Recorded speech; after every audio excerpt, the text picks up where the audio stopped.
From Hollywood, the Hollywood Radio Theater.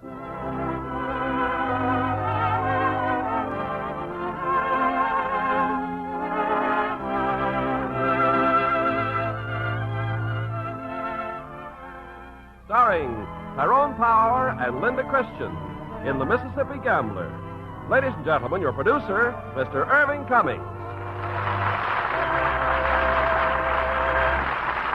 Greetings from Hollywood, ladies and gentlemen. One of the most colorful eras of American history took place along the mighty Mississippi. It was a period of gorgeously gowned ladies, escorted by impeccable gentlemen, whose code of manners was determined, whether dancing at fancy balls or gambling on the riverboats. Tonight we recreate this era for you in Universal International's highly dramatic love story, The Mississippi Gambler. And as our stars, we have chosen a perfect romantic team, Tyrone Power and Linda Christian, in their first appearance together on radio. Now, Act One of The Mississippi Gambler, starring Tyrone Power as Mark Fallon and Linda Christian as Angelique Duro.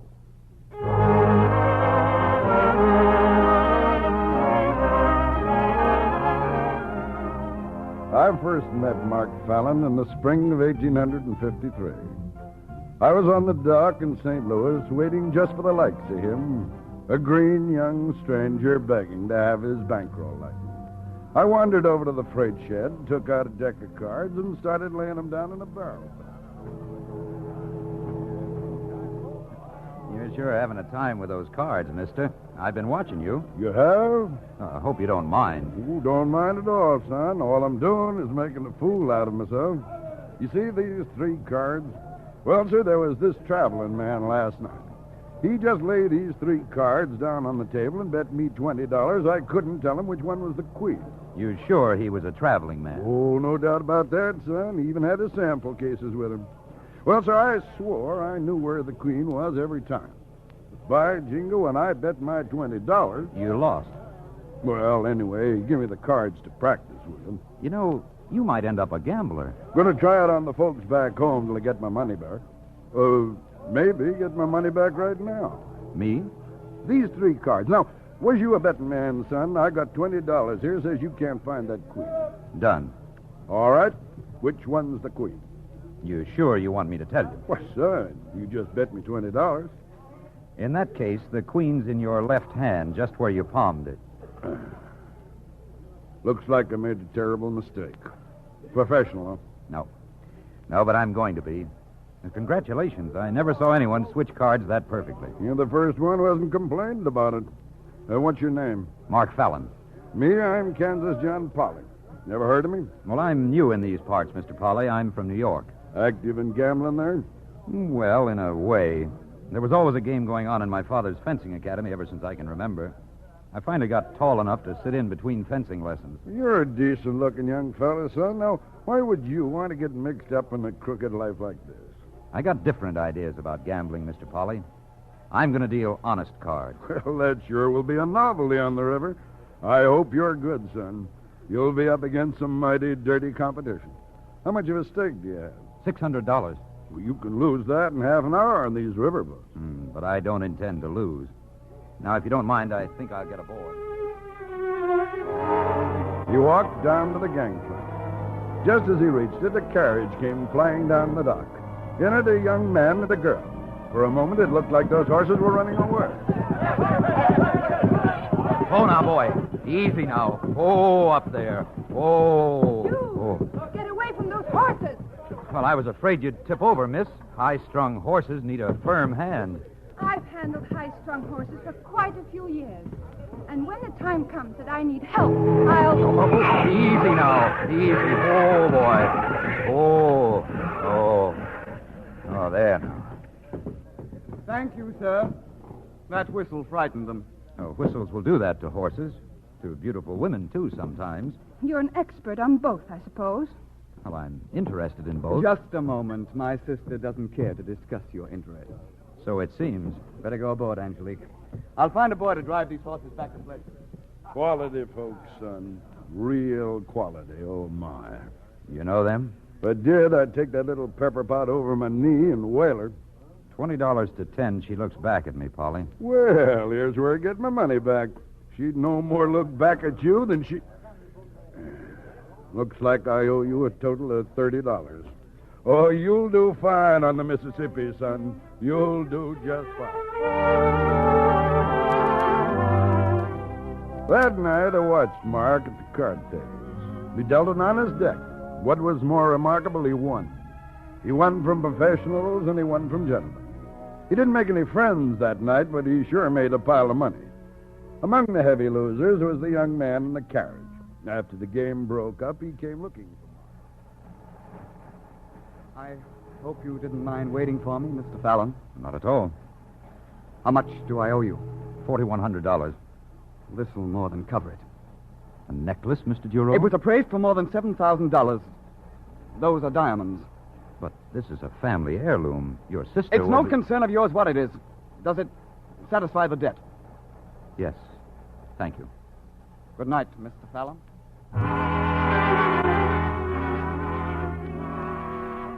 We'd both been winners that night, and the next day our immediate future looked mighty rosy. Over $3,000 in cash, Polly, and it's all honest money. Looks like we're doomed to stay at the best hotel in New Orleans. If we keep lucky. How long do you stop over there, Polly? 2 weeks, then I'm broke again. How's that? Faro. Can't help playing that game, even though I know it's crooked. Terrible having such a vice at my age. Are you a faro player, son? I said, are you a... Oh. I'll be back in a moment, Polly. Miss Duro. Miss Duro. Well, what is it? What do you want? I believe your brother made a mistake last night. This necklace. This is yours, isn't it? Yes? I wanted to return it to you. How do you mean, a mistake? Well, I won from him at cards. He'd been drinking a bitter. I don't think he'd have chosen this. My brother doesn't take my property without my permission. I'm sure of that. It's very beautiful. You must value it highly. I've just one thing to say to you. I don't speak to strangers, nor do I accept charity from gamblers. Good afternoon. Good morning, my sweet sister. Laurent, how could you dare steal my necklace? Your necklace? You gave it to that gambler. He showed it to me. Oh. I'm sorry, Leah, but I had to. Why? Well, because I'm a fool. Sitting down with those card shops, they took all my cash and $4,000 besides. And you take the one thing I love more than anything I have. The necklace was Mother's, grandmother's. It will break Father's heart. How could you? I'm sorry. Oh, please, Leah. Please forgive me. Poor Laurent. Nothing is important enough to ever come between us. Least of all, a quarrel over a gambler. I'll make it up to you, Leah. I promise. Meanwhile, I'll think of something to tell Father. We'll tell him the truth. Yes. Yes, I suppose we'll have to. To Mark, there was no city in the world like New Orleans. He wanted to see every foot of it, especially the street they called Exchange Alley. I won't be long, Polly. An hour or two, I'll meet you here in the hotel. What's all this excitement about Exchange Alley? I've dreamed about seeing it ever since I was knee-high. My father told me all about the schools there, the finest outside of Paris. He called it the Street of the Fencing Masters. Playing with swords, huh? Well, just remember this. New Orleans is filled with the same breed of cat as that Duro fellow with the necklace. Uppity young Creoles. They want a duel every time you sneeze near them. My best behavior, Polly. No gambling, I promise. Be back here at 8 o'clock. Dinner at Antoine's, and I'll show you the town. Mark showed those young Creoles with their fancy French names that he was a match for any of them when it came to fencing. Among those he especially impressed was an elderly gentleman who kept staring at him. Forgive my lack of manners, young man, but before you leave, I was hoping I might have a word with you. Oh, yes, sir? First, may I say it's been many years since I've seen such an exhibition of skill. May I ask whom you studied under? My father, Charles Fallon. Fallon, of course. I knew your face reminded me of someone. Why, Charles Fallon once taught in Paris. Yes, sir. Years ago. I told my friends I remembered that low inside line attack you employ. Why, I was at your father's academy many times. He's well, I hope. He died 3 months ago in New York. Ah, I'm sorry. My apologies. Please take my card, Mr. Fallon. I'd enjoy having you call at my house. Emile Duro. Is Laurent Duro your son? Yes, you know him. I met him and your daughter on the boat. Splendid. They'll be quite delighted as I am. I don't think they would want me to call, sir. Why not? I'm a river gambler. Oh, ridiculous. No one with your skill at foils could have spent much time at a gaming table. How long have you been on the river? Less than a week. Shall we say tomorrow afternoon at 4? If you wish, sir. Thank you.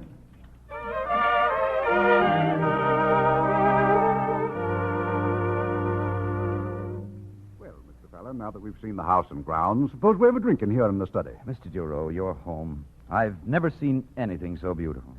My father built it almost 60 years ago. In those days, he... Angelique. Well, come in, dear. Come in.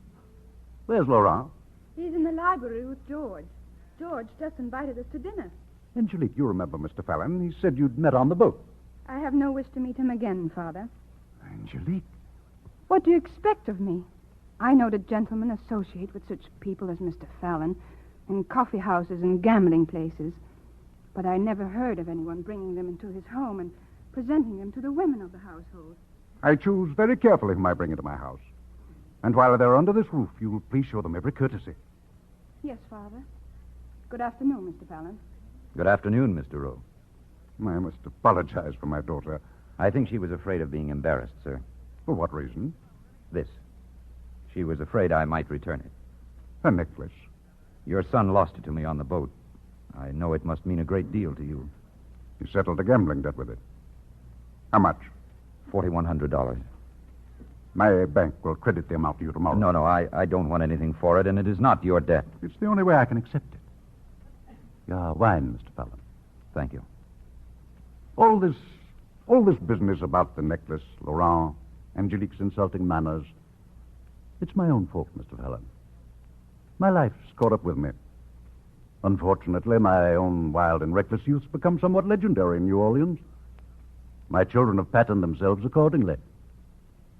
They've been motherless since Leah's birth. I've never been able to be a stern disciplinarian. The first time I met your daughter, I told her that high-strung horses need a firm hand. I wasn't given a chance to say much more. So another reason you came here today was to see her, huh? Yes. You find her interesting? Very. She can also be charming.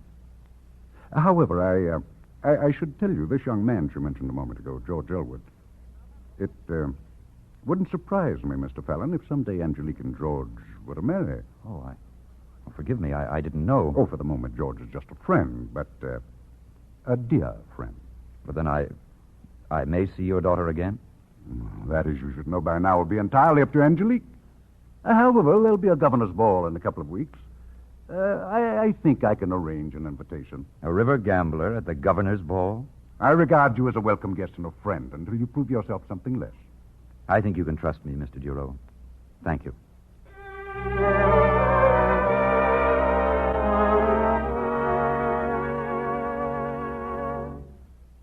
Father? Come in, dear. George just told me you're driving with us to the ball. I'm so glad you are. Am I so charming a chaperone? Or is it that you wish to keep George from proposing again? Both, my wise darling. He wants to announce our engagement. It's all he talks about since he became president of the bank.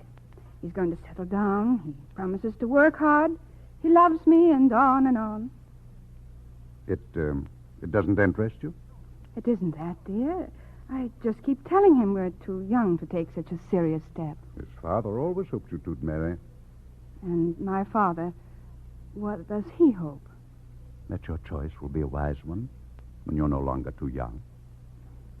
Leah, are you interested in Mark Fallon? Mark Fallon? How could you even think such a thing? His name seems to arouse more emotion than most. So there's a thorn when I step on it. You call him Mark. I've dined with him several times these last 2 weeks. He's becoming very popular. I don't want to hear about him. Why did you even mention him? Because I want you to wear something for me tonight. Your mother always wore it to the governor's ball. Here. Father. You will wear it? Yes. Oh, but I'm so ashamed. I couldn't tell you about the necklace. I knew how much it would hurt you. Lauren and I, we don't deserve you, the things we do. I don't know why. It just seems to be in our blood like a fever. Yes, in our blood, Leah. But you and Laurent are pale little pomegranates compared to what I was once. Now, dear, brush those tears away and make yourself ready.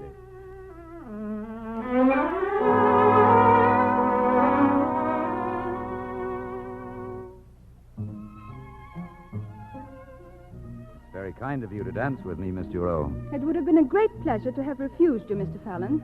Then why didn't you? My necklace. It becomes you. So my father thinks. And so I'm dancing with you. But I'm amazed you could bring yourself to give it to my father. Weren't you able to sell it? Is that what you think? What else? Well, you're right. Your father paid me for it. And your escort seems impatient that we finish our dance. He seems a very suitable young man. He'll be delighted to hear that, I'm sure. Suitable, I mean, for running a bank. May I ask you one question before I leave you? Of course. Knowing how I feel about you, why did you humiliate yourself by asking me to dance? Oh, as a matter of courtesy. If a man is going to ask a woman to humiliate herself, he should be willing to accept it first. I don't understand. Well, since you spare me only a moment, I'll tell you very bluntly. You and I are in love with each other. We always will be. We've known it since that first moment in St. Louis. I could have you run out of town for speaking to me like this. There's no need to run me out. I'll be leaving tomorrow. You're not ready yet for marriage. And I won't be ready until you come to me. Why, you completely egotistical. Yes, it does sound that way put into words. But it's the only way a woman can be truly happy with a man. Thank you for the dance, Miss Giroux.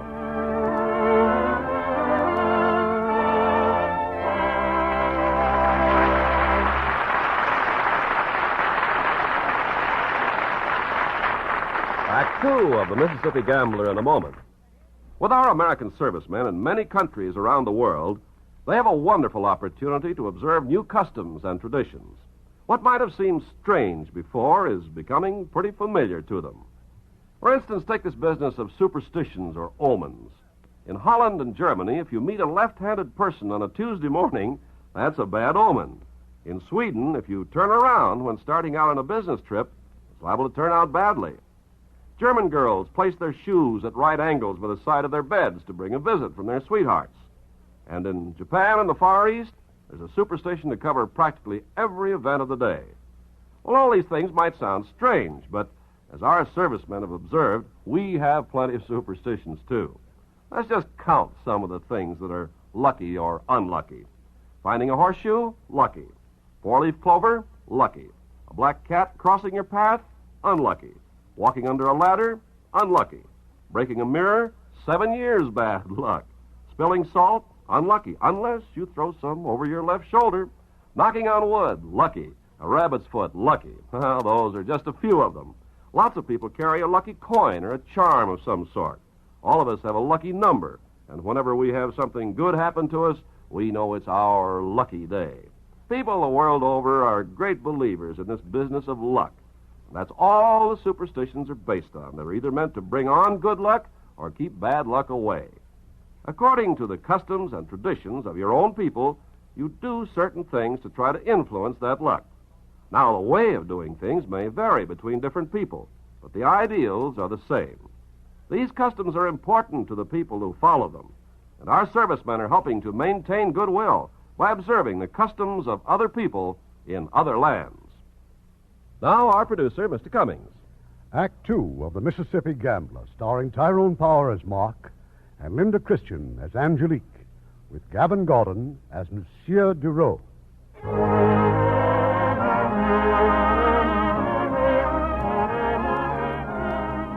We left New Orleans, Mark and I, and went back to the riverboats. It was a fine, easy life, gambling all night, sleeping and lazing all day, and watching the sights along the riverbank. The weeks went by, and our bankroll grew fatter and fatter. you thinking about, Polly? Counting all that cotton money we won last night? Well, I'm thinking about that cash you made me put in Elwood's bank in New Orleans. Hundreds of miles away, and other fellas feeling it and fingering it. I'm not used to that. You know what we're going to do when we get enough, Polly? We're going to build a combination restaurant and gambling place. Better than any other in New Orleans. Rich, exclusive, with crystal and silver. Everything to lure the ladies and keep them happy while they gamble. Ladies gamble? Where'd you get that crazy idea? Well, where else can they go when their husbands gamble? Tea parties, sewing circles, sit home alone? They're bored, Polly. They want the same excitement their husbands enjoy, and we'll supply it for them. Not me. You try any crackpot ideas you want, but you're not going to get me off this river. You'll come running the minute I get those faro tables in. I like them better when they're on boats. How long have you been on this river, Polly? Almost 30 years. Did you ever feel it was a lonely life? Yes, when I was young, I'd find myself wishing all the pretty girls would take their boat traveling instead of hiding in those houses ashore.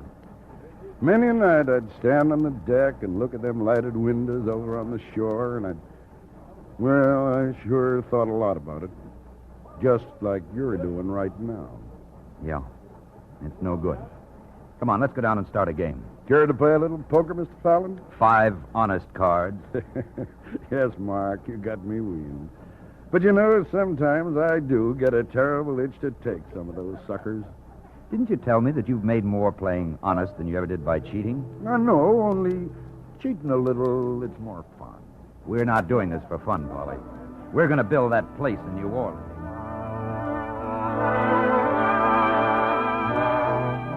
Early in the game, a young man asked to sit in. I couldn't figure him out. Money in every pocket, but any fool could see he was neither a rich southern planter nor a man used to much money. Mark wanted him to quit, but he'd have none of it. He was cleaned out before midnight.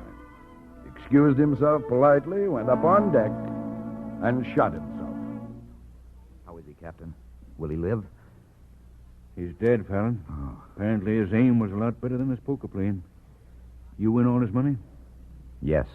Well, now, don't go blaming yourself. I heard how you tried to get him to quit. Is there anything I can do?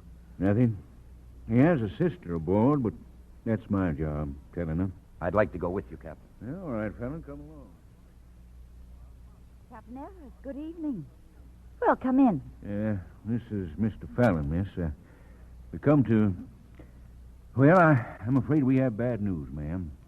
Your brother. Julian, what's wrong? He shot himself, miss. Where is he? It's no use, Miss Conan. But I've got to go to him. I wish I could say different, but there's nothing anyone can do. No. Oh, no, he wouldn't. He'd never do that. There's no reason. Could you tell us your parents or someone we could reach for you? We have no family, no one. I can't believe it. Julian would never... He was carrying money for his firm. Someone else did it to rob him. Miss Conant, I'm afraid your brother Your brother wasn't robbed, Miss Conant. Very wisely, he left his company's money with Captain Evers for safekeeping. Isn't that so, Captain? Oh, yes, of course. We'll be landing tomorrow, miss. I'd like to offer my help. Anything I can do now or in New Orleans. I'm very grateful. I don't know anyone there. I'll see you in the morning, Miss Conant.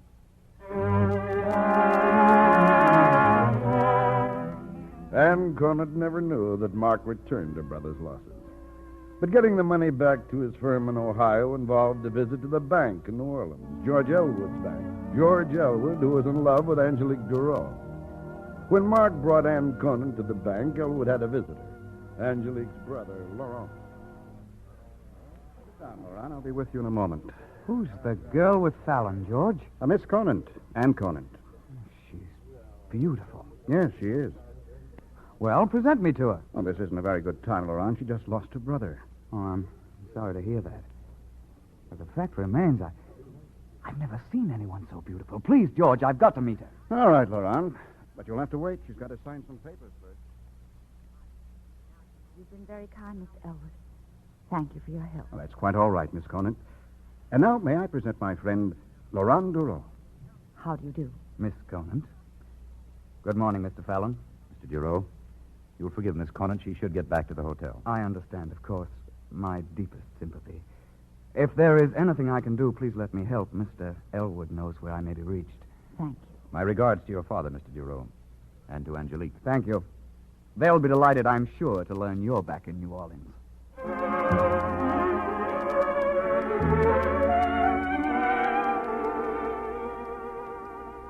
Well, Polly, what news? I just saw the hotel manager. He promises to have a room for you, Miss Conant, within an hour. Oh, you've both been so wonderful to me. You don't know how much your help has meant. Oh, it wasn't help. We just like you. And Polly and I are taking the boat north in a couple of days, and, well, if you'd care to go back home at the same time... Well, I haven't any reason to go back to Springfield now. We only live there because of Julian's work. I'd rather live here. It's a beautiful city. Yes, I think you'd be happy here. There are a lot of attractive people you'd enjoy knowing. Then I'll stay. Good. We'll start looking for a place tomorrow. Will you be gone long? We'll be back at your doorstep in 2 weeks. You're a very beautiful girl, Anne. And from the first moment you're seen in public, you'll be so busy you won't be able to keep track of us. Oh, no, that will never happen. Come in. For Miss Conant, sir. Oh, just bring them here, please. Yes, sir. Thank you, sir. Camellias. Yes, camellias. Oh, Mark. I'm sure there must be a card among... Oh, how could you have guessed they're my favorite? Oh, this card. Laurent Duro. Oh, yes, the man at the bank. You've been seen in public already. Now let's order some lunch. Anne Conant stayed in New Orleans. In the weeks that followed, Mark and I spent most of our time on the river. But whenever the boat returned to New Orleans, we'd hear more and more rumors of Anne and Laurent Duro, and how madly in love you were. It means I want to marry you, Anne. I love you. I can't wait any longer to tell you. Oh, Laurent. But you can't be sure of what you're saying. You've known me for such a short time. It isn't fair. You've become my whole life since the moment I saw you. I've never been in love before. I never knew anything could be so perfect. And yet, such torture. I give you my life's devotion, Anne. Will you marry me? Today, now. I'm sorry, Laurent. You've been wonderful to me. No. You can't refuse me. Not yet. I didn't have any right to ask you so soon. I'll wait for your answer till you've known me longer. Oh, Laurent. It's better that I tell you now. Please don't go on hoping. I can never be in love with you. Because you're in love with someone else? Yes, I am. Mark Fallon? Yes. How can you waste your love on a man like that? How can you throw it in the gutter to someone who doesn't even deserve to look at you? Please. He's cheating you, too. He's cheating everyone. Has he told you that he's in love with my sister? Your sister? He's been in love with her ever since he came here. You think of loving anyone like that? Just go, Laurent. Please. Please go. That same night, Mark and I were back in New Orleans. We stopped off for a drink at the Rochambeau. At the bar was Laurent Duro. I've been thinking of you, Fallon. You couldn't have come back at a better time. Do you mind if I ask you a question? Something troubling you, Duro? Yes. How many women do you want? You're not satisfied trying to get my sister, huh? Laurent, please. Come on, let's get on. You keep out of this, Andre. You're lying to Anne about me, trying to break us up. You want her for yourself in the flat you so thoughtfully got for You're her. a drunk, Duro. Go home with your friend and sober up till you can talk sense. Well, maybe that makes sense to you. I'll meet you at the Dueling Oaks, if you can leave your women long enough. Whenever you like. Our seconds will settle that. All right, Andre, I'm ready to go home.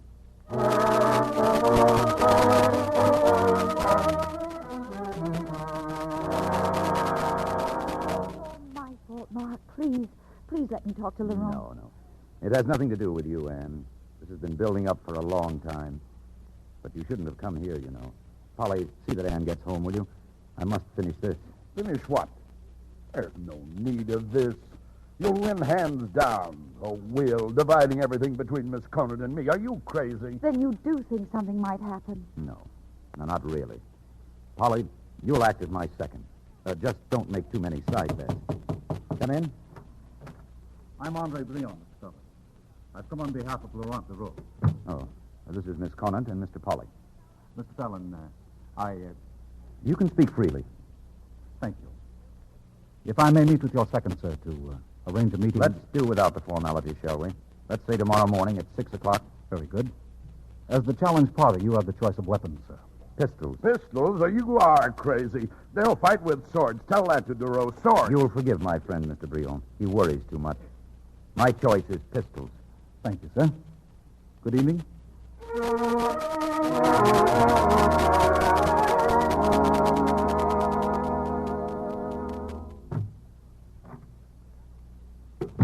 Polly, you get Ann home all right? Now, come here. I want you to sign some... Angelique. I had to see you. You're going to kill Laurent. Perhaps he'll kill me. Did you come to ask me not to? No. Are you as skilled with a pistol as you are with a sword? Hardly. Perhaps you came to see me once more because I might not be alive tomorrow. I came only because I thought some member of the family should thank you for not taking advantage of him. You do me too much credit, Angelique. I take advantage only of women. Surely you could spare me that kiss for being so noble. I despise you. Now listen to me. You didn't know there was less advantage in pistols, now did you? Not until I just told you. You came to see me, and I thank you most humbly. But when are you going to admit to yourself that you use your brother as a shield? That your devotion to him is because you're afraid of life and men? Because your mother died giving you birth? You have a driving hunger to live. But until you're willing to be honest with yourself... I hope he kills you. I hope he kills you. They faced each other the following morning at 6 o'clock. Marc and Laurent Duro. This was the way of gentlemen. I will count to 3, messieurs. On the word 3, you will turn and fire. Are you ready? 1, 2... Mr. Duro! Duro had fired on the count of 2. Fired and missed. I regard your conduct as disgraceful as it was deliberate. You may fire, Mr. Fallon.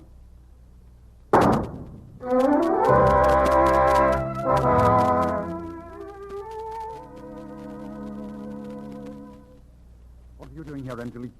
It's your brother I want to see. Laurent told me what happened. I have a right to hear. Yes, Father? Is there anything you want to tell me? I'm sure you know all about it by now. How I fired on the count of 2 and how that worthy gentleman preferred to fire into the air rather than... That's enough. You will leave this house at your earliest convenience. Goodbye, Father. No. No, you can't ask such a thing. I have nothing more to say. You do that to him when he needs you the most. You can't. Father, if Laurent leaves, I leave with him. This house, it will be lonely without you, Leah. Angelique left her father and, with Laurent, went to live with George Elwood and his mother. I've been writing letters all morning, dear. Now put down that pen and we'll go for a drive. I'll be through in a moment, George. You see these letters? Another month and you won't have any social life left. I've just turned down more invitations because you didn't invite Laurent. Good. Keep on doing it. They're bores anyway. Just keep that chin high, Leah. Always high. I will, George. I love the way you walk through the public places with Laurent and me. Like a queen, ignoring the cuts they give him. You're wonderful. You and your mother have been wonderful, too. George, the wedding invitations came this morning from the engravers. Here, look. Oh? His Excellency, Governor Paul Monet, requests your presence at the marriage of Mademoiselle Angelique Duro. I must send an acceptance. You sure she isn't marrying that Elwood fellow because she's getting used to him, living in his home? Because he's been devoted to her all his life. The dearest and the sweetest person she's ever known. And Is there love hiding around somewhere, too? We'll find it, George. We'll find it, darling.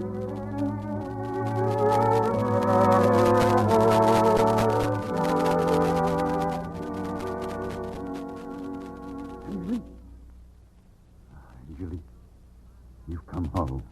I couldn't stay away, Father, and have a servant bring you my wedding invitation. Thank you, darling. Here.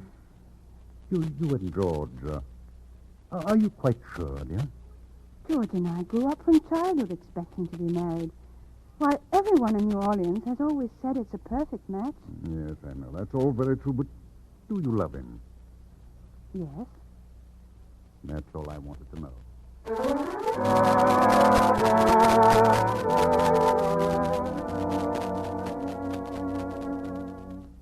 Please sit down, Mr. Bureau.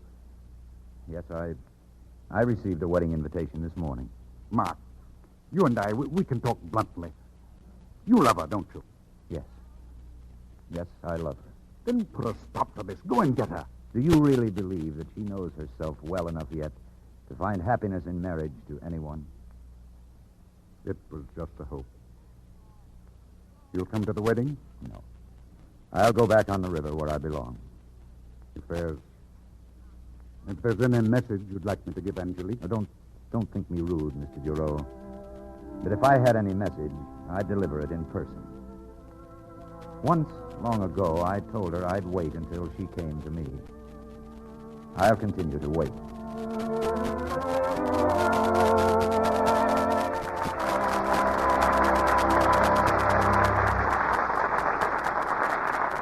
The letters GYA signified German Youth Activities. And wherever such an organization exists in Germany, you know that there the way of democracy is being taught and encouraged.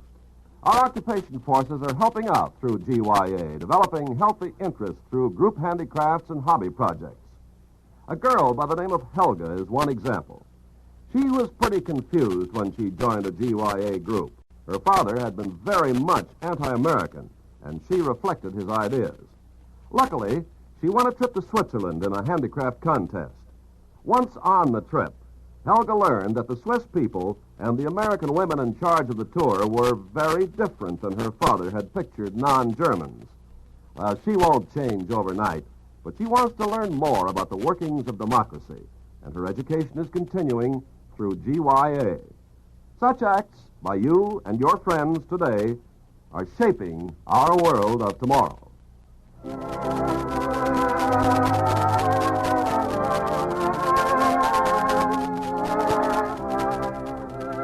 We pause now for station identification.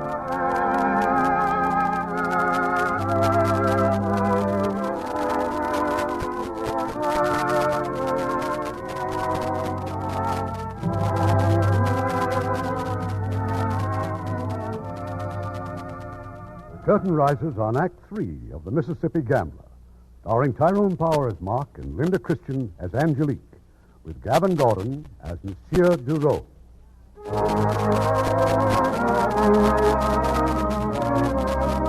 Angelique and George Elwood were married. We stayed on the river for almost a year, Mark and I, but on one of our visits back to New Orleans, Mark's dreams started to come to life. It was going to be the finest dining place and gambling salon in town. Well, I am your architect, Mr. Fallon. I think I can do whatever you want. Good. Now, I'll be on the river most of the time. You'll continue to get your instructions from Miss Conant here. She knows exactly what my wishes are. But, Mark, how can I couldn't have gone this far without you. Please. I wish I had half your confidence. And you'll also have charge of decorations and furnishings. I trust that pleases you, Mr. Kennerly? It'll be a real pleasure, Miss Conant. I'll have a complete staff at your service. As for you, Polly, you still won't help me run it, huh? Not me. I'm investing in it, but you won't catch me wearing those droop flap-tail coats like a cow whacking flies. I'll leave these revised plans with you, Mr. Fallon. Just sign them at your convenience. Yes. This will do. We'll widen the archway. That'll give a clear view of the gaming tables from the dining room. And we can... Mark. Well, don't you agree, Anne? You see, by widening the archway, we're... Mark. Hmm? I wish you were going to be here while the work's going on. So do I. But we're getting in pretty deep, Anne, and I haven't made enough yet to bank the tables against any big losses. May I ask one more question? Of course.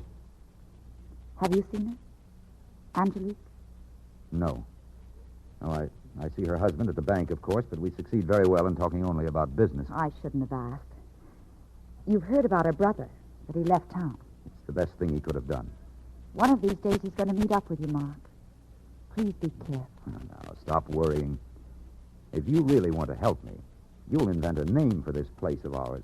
I already have. La Louisiane. La Louisiane. Perfect. We've got our name, Polly. La Louisiane.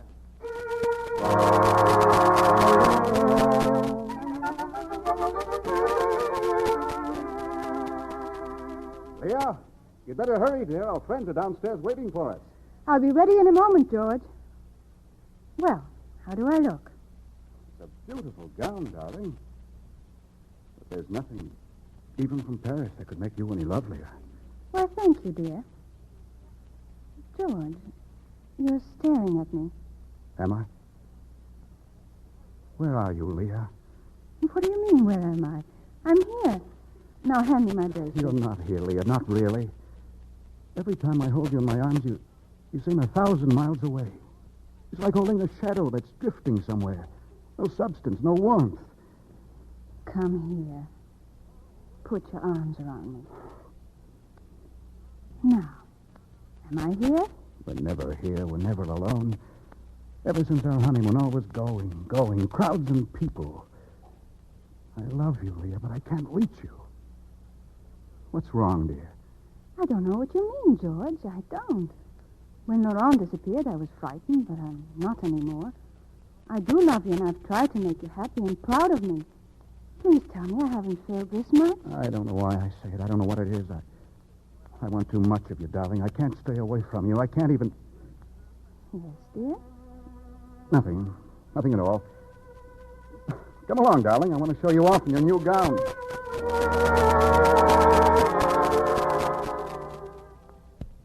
I suppose that sooner or later it was bound to happen.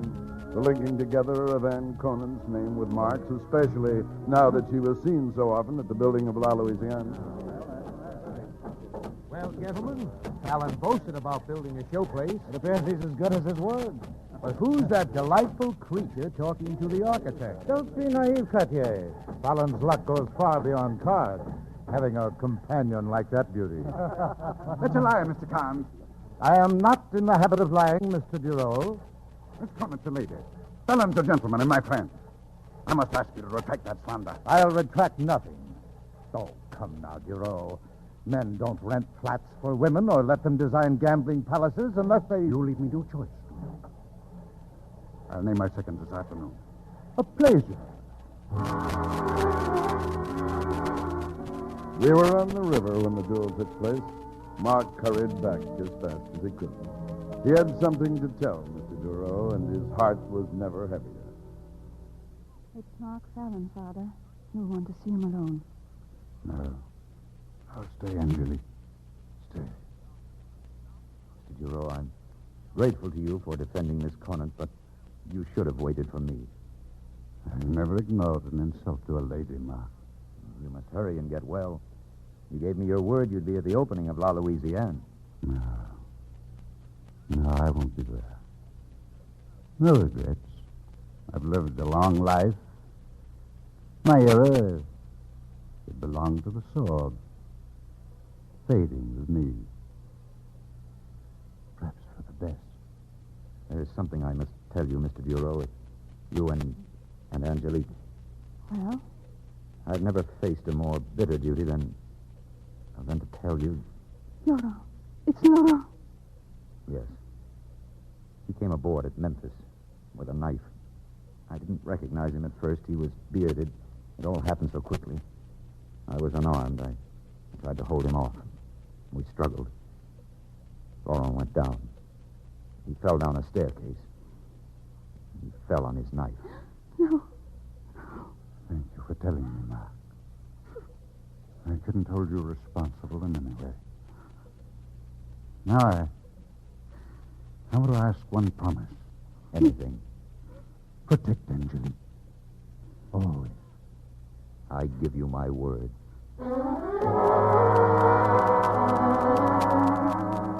Mr. Duro died a few hours later. Before he left the house, Mark asked George Elwood if he could see Angelique alone. There's very little you can say, and even less I want to hear. Angelique, once long ago I thought the odds were in our favor, yours and mine. But it seems to have been my lot to destroy everything you have loved. Perhaps you knew that from the start. I won't intrude again. Mark meant every word he said. But the time came many months later when he was obliged to call at the Elwood house once again. You're not welcome here, Mr. Fallon. You choose to do business with my bank, but that hardly gives you social privileges. It's business that brought me here, and it can't wait until morning. I've just come from the fencing academy. While I was there, 3 of your biggest accounts sought me out. Hewitt, Keith, and Farrow. They told me they're withdrawing their money tomorrow. Is your bank in shape to stand it? The bank is in perfect shape. They claim to have seen confidential reports to the contrary. If you're worried about your money, Mr. Fallon, I'll be pleased if you banked it elsewhere. I was told you've transferred Mrs. Elwood's estate into your bank. It's causing talk. That's ridiculous. Is it? Your father banked at the Southern Federal all his life. I transferred the account for one reason, because I wished to. There'll be a lot of people at your bank in the morning, Elwood. You'd better be prepared to handle a run. If you have any more suggestions, you may see me there during business hours. I think you promised my wife never to intrude on her again. I also made a promise to her father. Good night. George, is there any danger? Certainly not. Then why did you ask me to change my account? Has the day arrived that you believe Fallon over me? George! Let me alone, Angelique. Just let me alone. 3 days later, Elwood's bank went to the wall. George Elwood disappeared, and with him went $200,000. Mark and I, well, we were just 2 more depositors who'd been cleaned up. They warned me, Polly, but I just couldn't believe it. I'm sorry I dragged you down with me. I always told you that depositing money made me nervous. It means the end of La Louisiane, doesn't it? And after all your work, Anne. Oh, you'll finish it one day. We can start right now. You got a new deck of cards, Polly? You mean that? Why, I got a dozen new decks. And the boat for St. Louis leaves tonight at 9. Been keeping track of the sailings, huh? I've been missing those paddle wheels. So have I. Well, I better get those reservations. See you later, Ann. Anne, I hate leaving you here alone after you're being so much a part of all our plans. I'll always be grateful to you, Mark. But I haven't any claim on your life. I know that now. Even if this beautiful place had been finished, it never would have held you, so... If I can just see you and Polly once in a while and know that everything is well with you, Oh, Anne, you're wonderful. Thank you.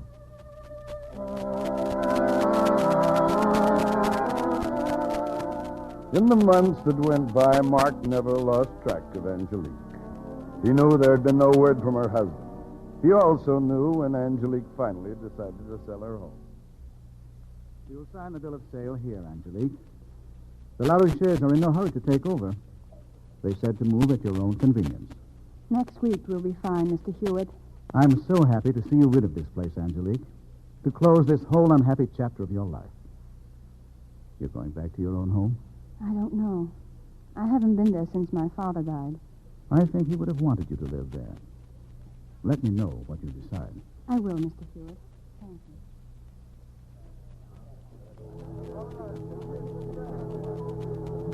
You aiming to stay over this trip, Mr. Fallon? New Orleans is a mighty gay town this time of year. I'll be leaving when the boat leaves, Captain. Tonight, 10 o'clock. You can count on me. Fine. Say, ain't that Mr. Polly there on the dock?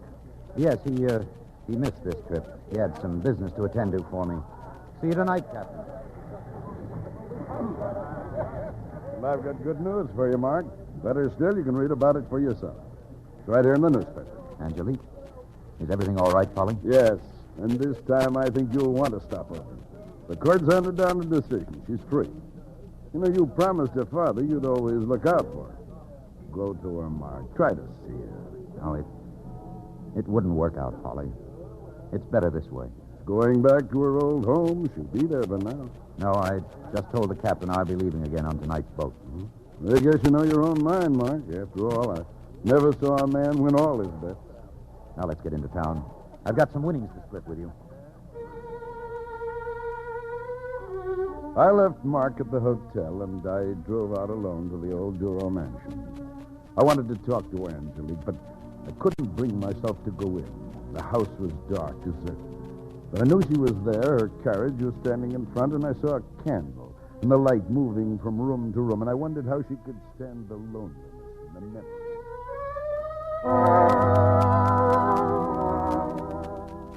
I've come back, Father.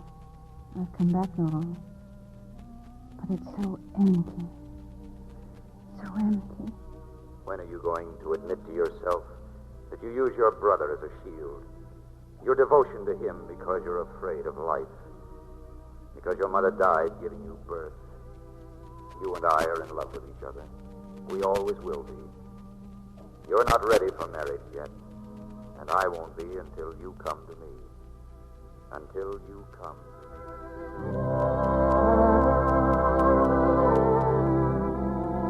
A moment later, I saw her rush from the house and her carriage with those high-strung horses dashing down the drive. Get go, that Lord! Stand by the gangplank. Better hold her, Captain. Looks like you've got another passenger.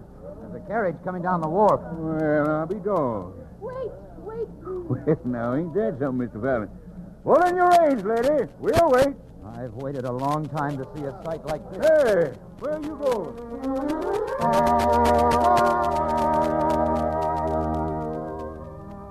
Angelique. I've come to you, Mark. Take me with you. Wherever you go. Wherever you go.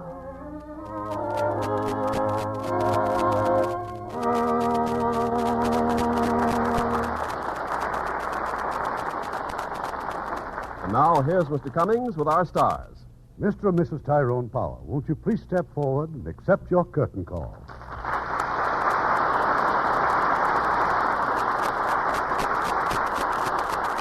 Now, won't you tell us about next week's play? Next week, we will bring you one of the fine, sensitive dramas of a famous playwright, Tennessee Williams, The Glass Menagerie, winner of the New York Dramatic Critics Circle Award. It was made into a beautiful motion picture by Warner Brothers. In her original role will be that brilliant actress, Jane Wyman, co-starring with those two outstanding artists, Fay Bader and Frank Lovejoy. That will certainly be worth listening to. Good night. Good night. Good night, and hurry back.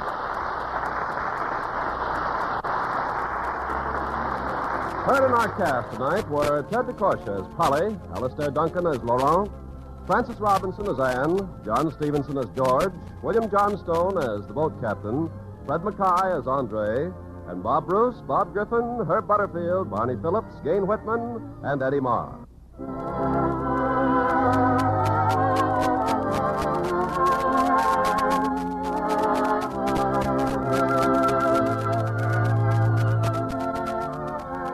The Hollywood Radio Theater is produced by Mr. Irving Cummings. Our orchestra is under the direction of Rudy Schrager.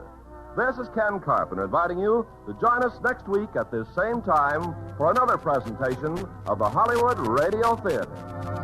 Hollywood Radio Theater is a presentation of the United States Armed Forces Radio and Television Service.